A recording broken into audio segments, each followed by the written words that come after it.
Welcome to the Feeling Loudly podcast, a show about human emotion and the way we navigate this life of trials and triggers and treasures with the help of astrology and tarot.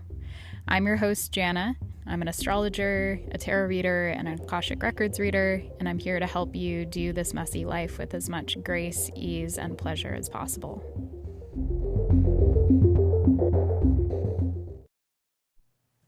Welcome to day 22 of the 22 Days of Tarot. We have arrived at the final day, and today is the World, the 22nd card in the Major Arcana, although it's technically number 21 since the Fool is 0. And today was a wild ride, kind of from start to finish, but in like unexpected ways. In my practice this morning, actually got like a really clear journey visual where I was going through this sort of like initiatory process with Lilith and with some spirits that I work with, and it was really kind of out of left field, and it brought me back into a past life regression that I did with Amanda Moreno in 2022, and a lot of like fixed cross stuff, like an incarnation in ancient Egypt, and my sixth house Pluto was active in a big way, and like there was snake symbolism and a lot of stuff that like culminated in this one very strong visual that came through of me floating on a boat in the ocean with a snake on the boat with me heading toward a sunset. And that's an image that has showed up in many different like imaginative journeys and like hypnosis and all sorts of sort of healing containers. That symbolism of being on the ocean in a boat heading toward a sunset, often with a snake on the boat with me, has been consistent. And I was taken back there today as I tuned in, and in that moment I had this message come through around initiation. And it was about kind of like having the wand placed into my hand and getting this upgrade and having to use my words and like wield my power more thoughtfully and more effectively. And so I went through this process, and I'm not going to get into the details because it's personal, but I went through this process, and as I was going through it, I heard, "We have one final challenge for you." And that was a little bit ominous. But I kind of just stayed open to what might come through, and it made a whole lot of sense later in the day when I got a very angry email from an ex-friend of mine, in response to an apology that I had sent them for like very abruptly cutting off contact with them and handling it poorly. I was going through some mental health stuff and just didn't do it well, and I got this like very, very angry email that was like pretty harsh. And in that moment, I was like transported back to another friendship situation I had in 2020 that played out in a very eerily similar way. And I bring this up because this is a friendship that I mentioned, I think, on day one, on the Fool Day, because the symbolism and like this person was floating around the ether a lot as I was tuning into this challenge and preparing for it. And I just had a feeling that they would come back around in some way, not literally, but like energetically, because they figured prominently in last year's journey for me. And what I mean when I say that is that last year, when we reached day 22, when we reached the World, I had never seen the World card before because Portals was a completely new deck to me. It arrived in the mail literally the night before the challenge began. And so I got to like see each card fresh for the first time ever. And on the day of the World, before I had sat down for my practice, I knocked over this time turner that I'd had, that ex-friend had given me, and it broke on the ground. It hit the ground and shattered into like a million pieces.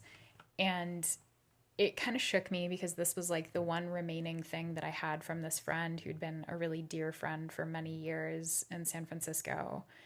And we had had a falling out in 2020 because I was going through a mental health crisis after like my whole Aya stuff, and was in this toxic relationship with my ex, and I was leaning on them a lot for support, and like over leaned, and basically put them in a position where they felt like they couldn't express themselves fully about, like, they couldn't honestly share their feelings about my relationship without me putting distance between the two of us.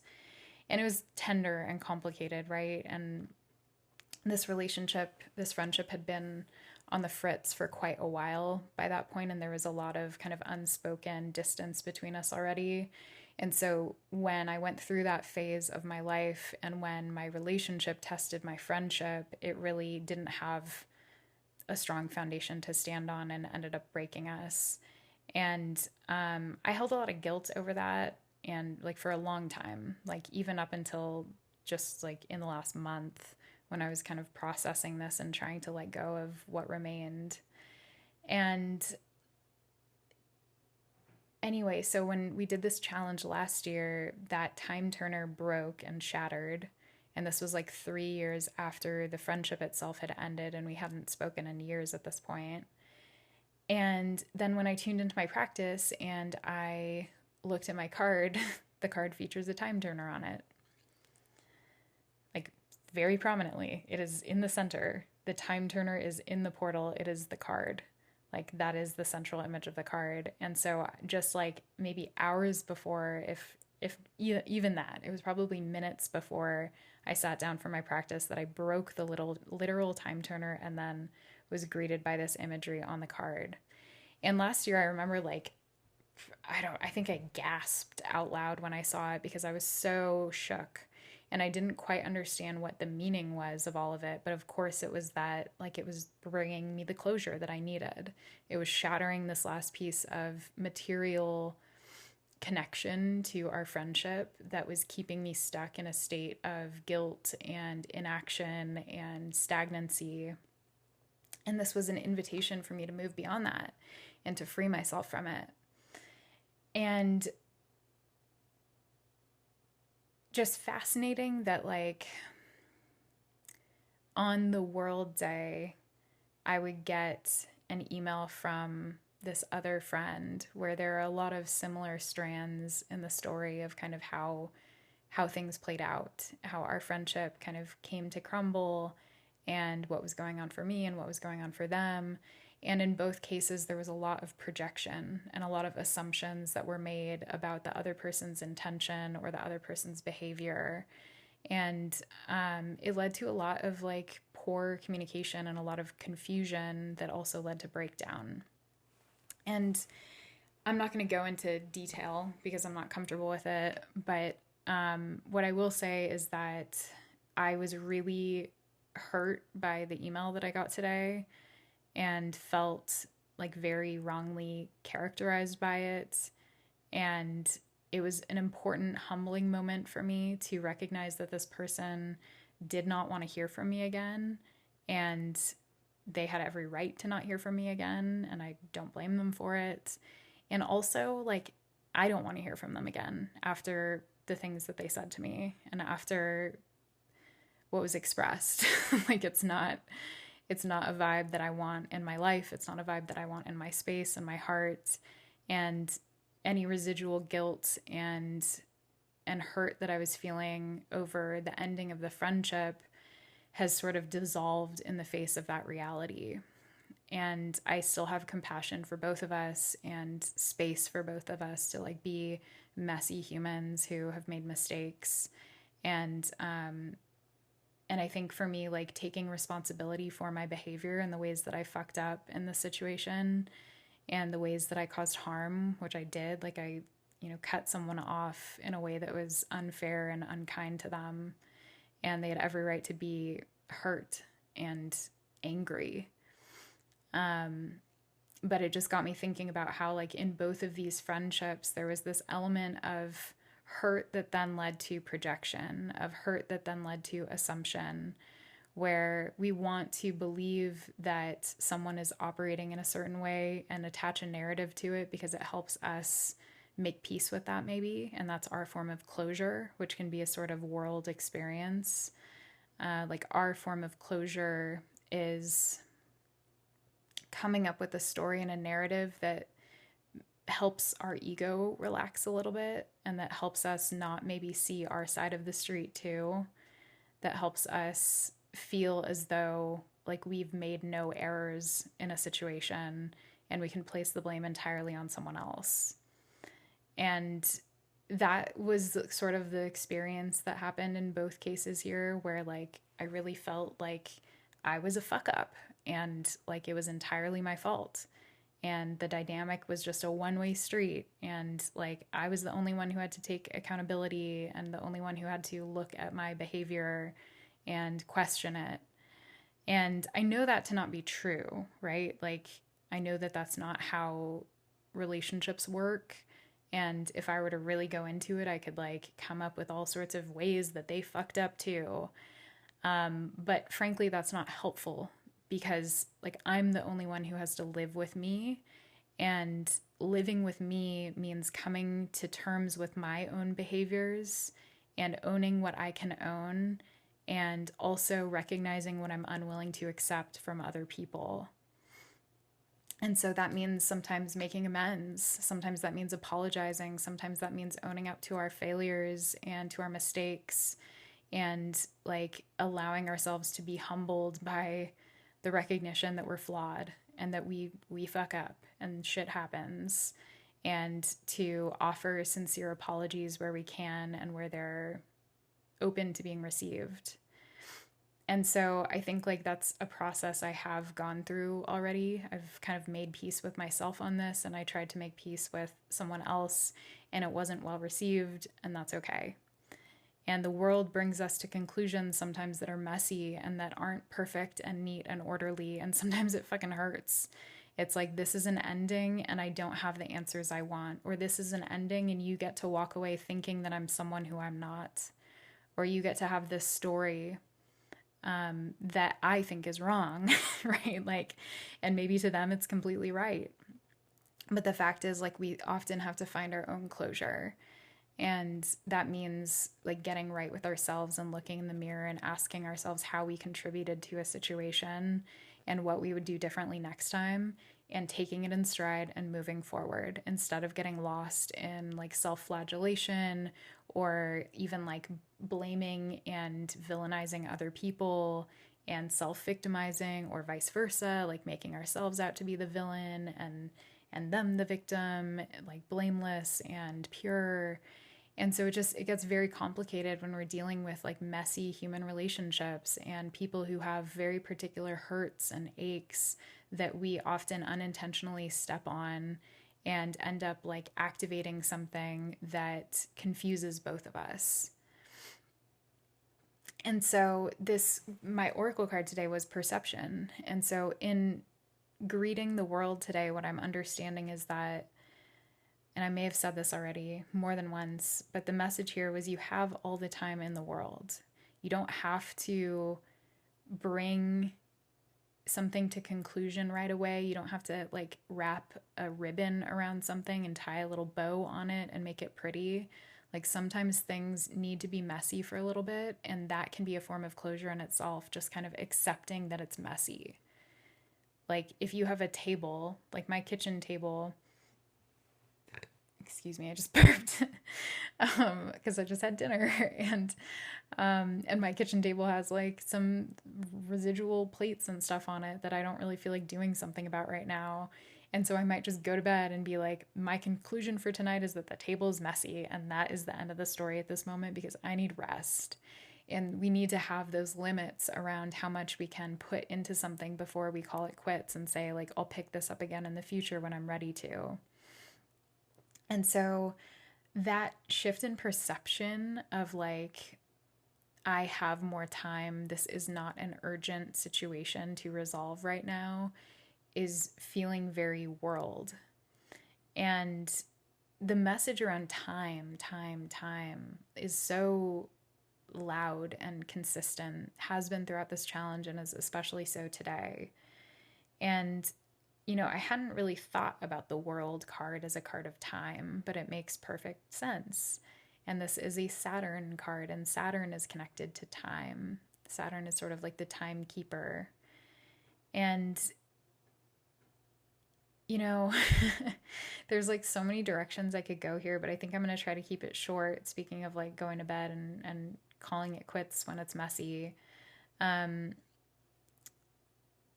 song today, let's go there. My song today was Symbol by Adrian Linker. And I love that our first day of the challenge and our last day of the challenge both featured Adrian Linker songs. The first one was Zombie Girl on the Fool Day. And I'm trying to Google this as I speak.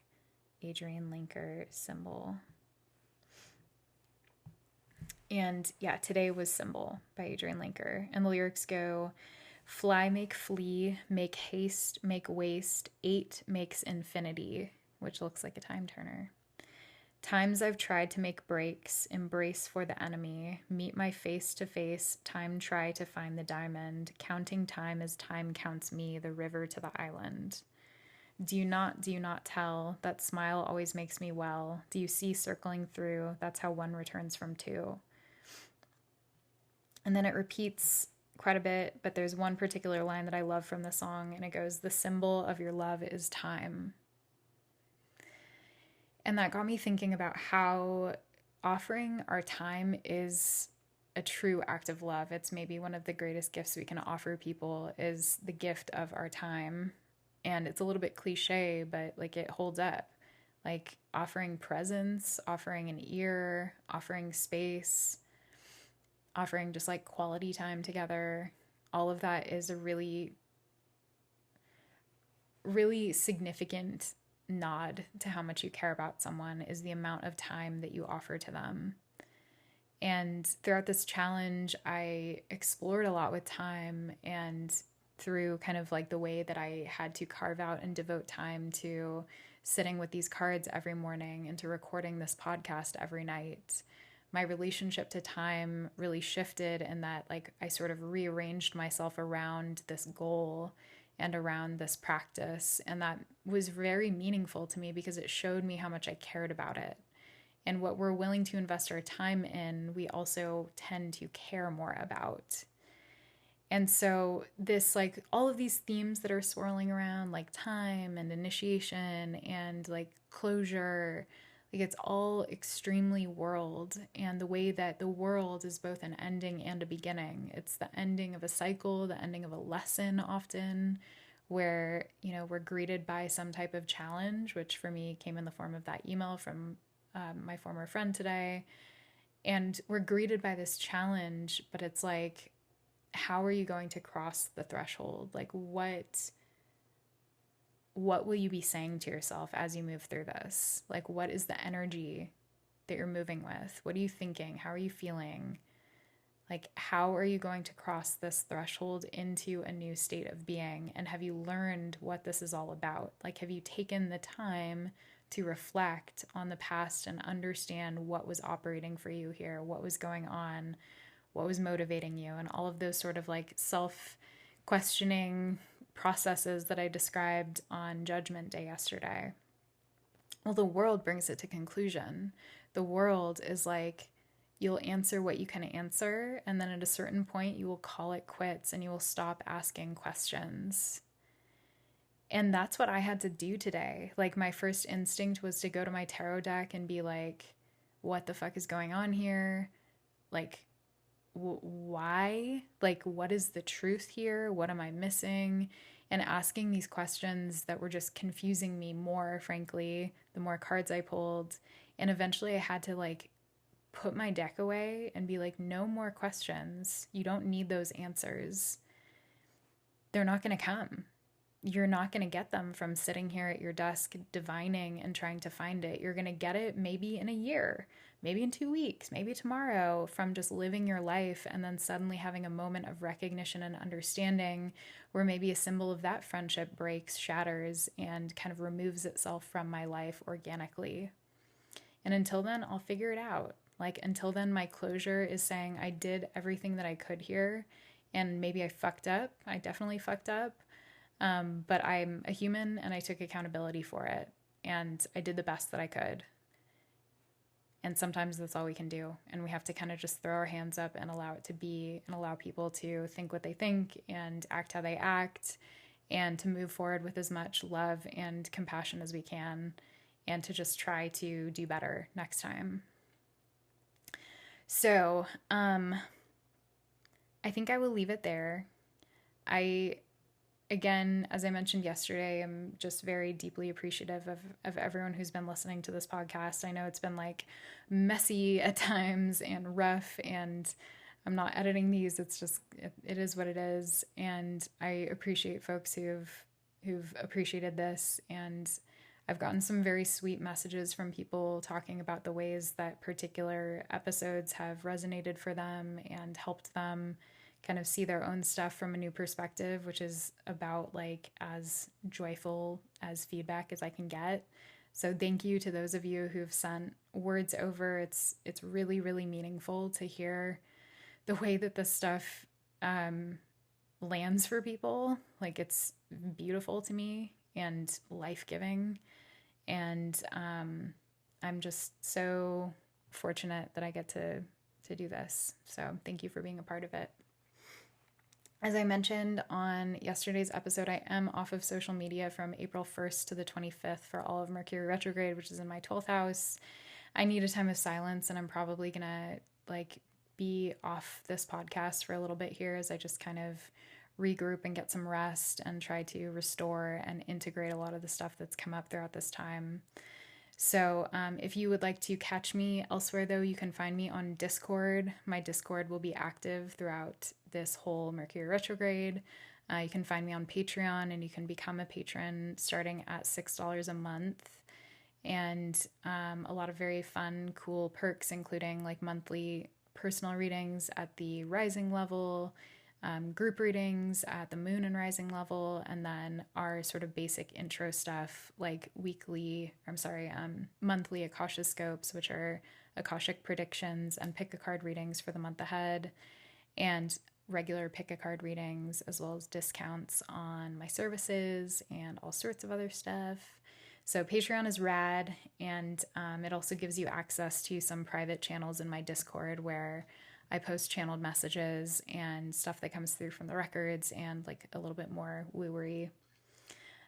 Finally, I will be offering readings throughout this month. And so if you are interested in a reading, if you want tarot, astrology, Akashic records, you can find all of that below in the caption. And I'll also be sending out my newsletter as usual. So you can also get on my newsletter, which is called the Moon Letter. And that link is also below. Okay. Thank you so much. Sending you all so much love, and wishing you whatever kind of closure you need in this moment, even if you do have to give it to yourself, and even if it is messy, like leaving the stuff on the table and just calling it a night when you need it, because that is self-love too. Take care, y'all.